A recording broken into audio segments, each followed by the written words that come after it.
Estamos de volta com Bom para Todos. Aqui você tem espaço. bomparatodos@tvt.org.br. A água é um dos elementos mais abundantes no planeta.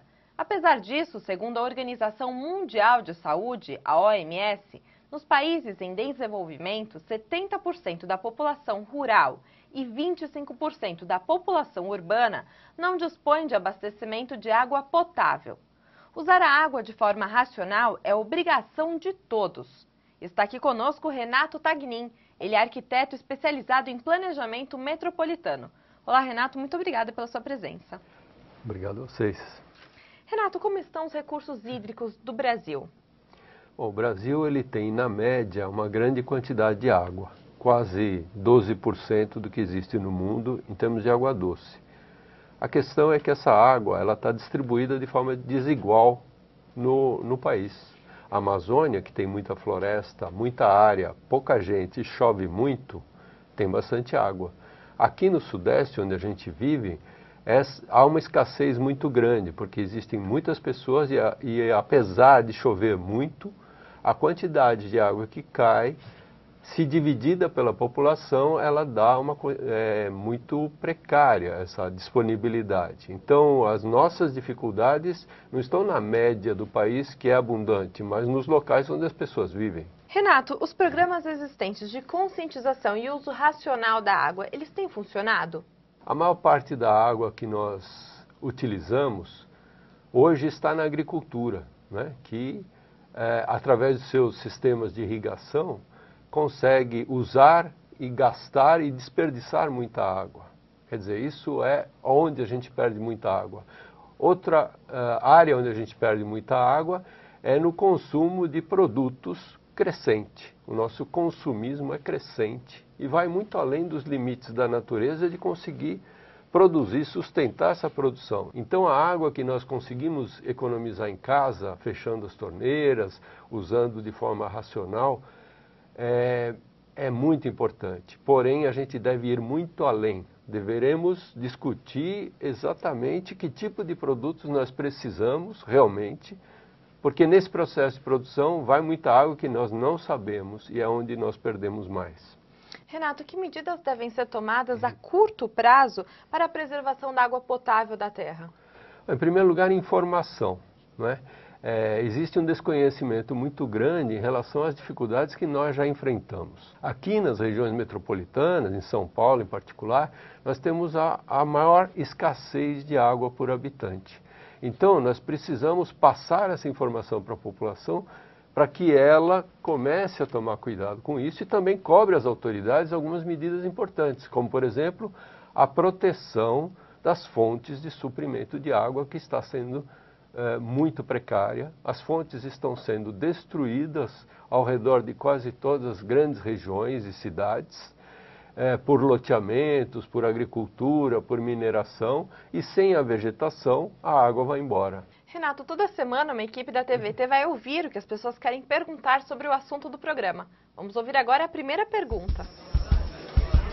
O Brasil tem uma grande reserva de quantidade de água. Será que a gente está cuidando bem desse patrimônio? A gente não está cuidando bem do patrimônio, né? Inclusive, a gente deveria valorizar muito. O que há necessidade é que as escolas continuem, né, passando informações relevantes sobre a situação das águas, né, que os governos mostrem exatamente qual é a situação, né? Tem poucas informações amplamente difundidas sobre a situação real da água, da sua poluição, das ameaças que a saúde da gente sofre tentando beber água que pode estar comprometida.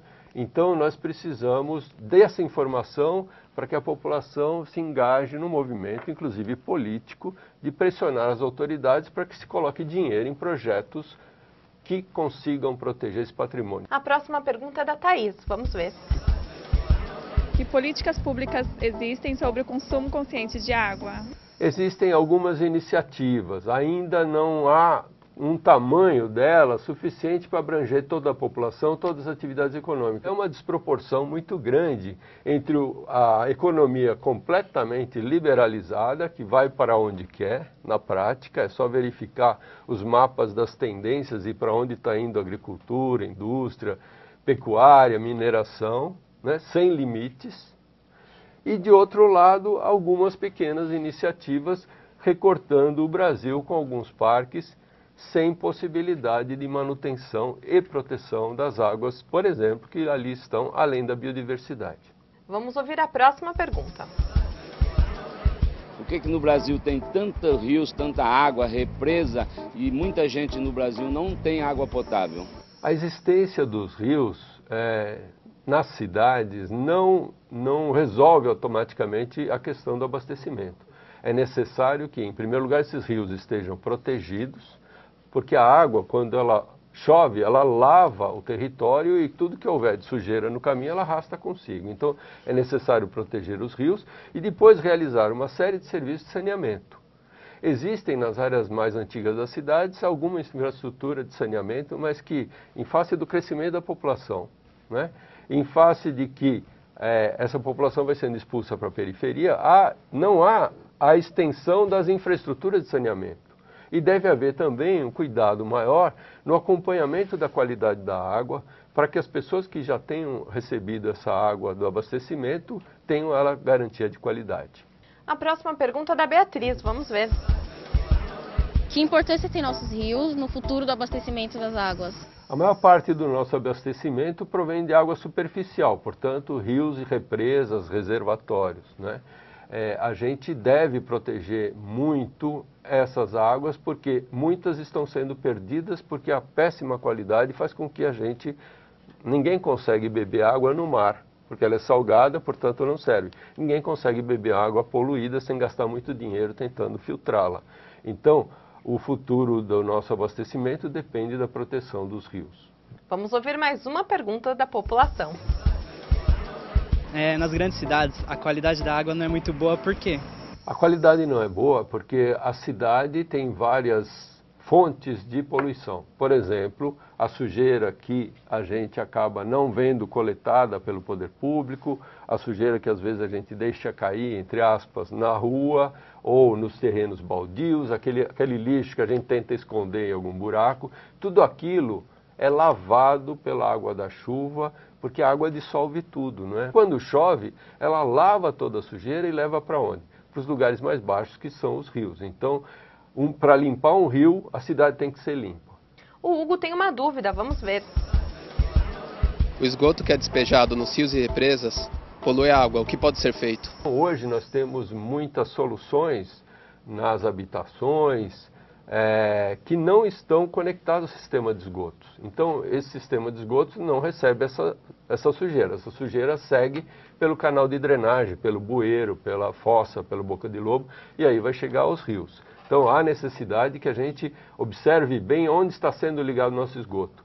Por outro lado, há muitas ligações oficiais de esgoto nas empresas de saneamento, em que pagamos a tarifa, mas esse esgoto é jogado logo ali adiante, porque não existe um sistema que leve ao tratamento. Então, o espectador tem que prestar muita atenção e tem que se informar para onde está indo o seu esgoto, que ele paga pelo serviço de tratamento e se está sendo tratado. A Thaís tem outra pergunta, vamos ver. As grandes empresas têm a obrigação de reaproveitar a água, como? É fundamental, até mesmo para a economia da própria empresa, que ela reaproveite as grandes quantidades de águas utilizadas. Então, existem processos industriais que são altamente consumidores de água e com o encarecimento da água passa a ser até conveniente essa reutilização. Por outro lado, é necessário que os preços que sejam cobrados induzam, incentivem os proprietários a resolver o problema, essas grandes empresas, resolver o problema dentro delas mesmas, porque senão elas vão achar que uma tecnologia de tratamento, de reutilização de água não compensa porque o preço da água é barato. Então o preço tem que ser caro para aqueles que usam muita água, para que eles sejam obrigados a resolver os problemas, para que eles não repassem para o conjunto da sociedade e para a natureza a resolução desse problema. Vamos ver mais uma pergunta.